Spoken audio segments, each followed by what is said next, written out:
كان يا مكان ولا يحلى الكلام إلا بذكر النبي عليه الصلاة والسلام. كان في بنت اسمها جويرية. جويرية كانت بنت جميلة، شعرها ناعم وطويل وعيونها بتلمع زي نجوم الليل.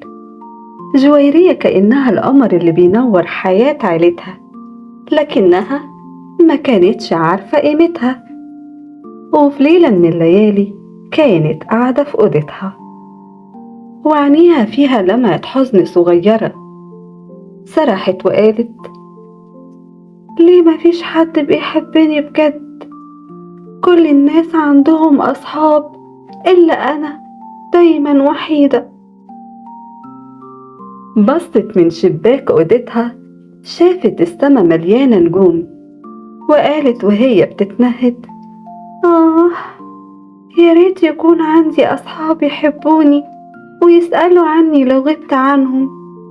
يا ربي، دي أمنيتي.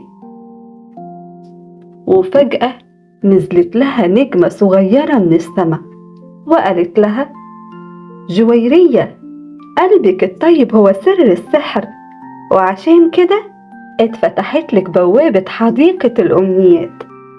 بس خلي بالك، هنا الأمنيات مش ببلاش، كل أمنية ليها تمن بسيط من الطيبة. وفجأة الأرض بدأت تلمع وظهرت لها بوابة من الزهور.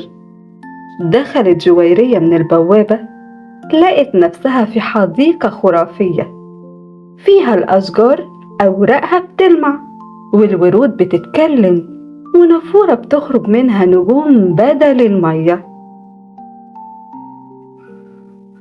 النجمة قالت لها: مرحبا بيكي يا جويرية، كل وردة هنا ليها أمنية، بس لما تساعديهم هتعرفي إنك كنت دايما محبوبة.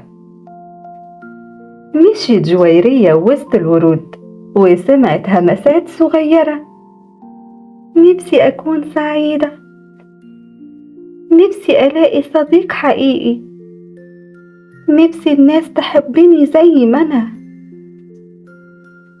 دمعت عيونها وقالت: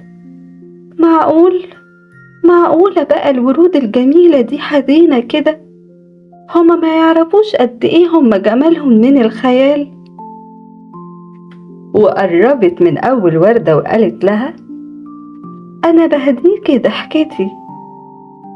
وقربت من التانية وقالت لها: بهديكي حناني.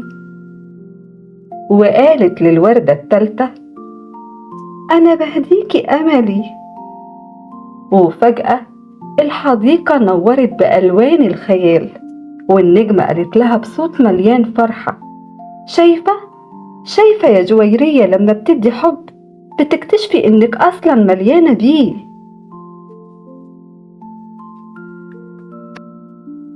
رجعت جويرية لأوضتها ونامت في سريرها، ولما صحيت الصبح لقت على شباكها وردة بتنور بألوان الخيال. وأول ما جويرية لمستها سمعت همستها: اللي يوزع حب عمره ما يبقى وحيد. ابتسمت جويرية وقالت: يمكن كنت فاكرة محدش بيحبني، بس الحقيقة أنا اللي نسيت أحب نفسي الأول.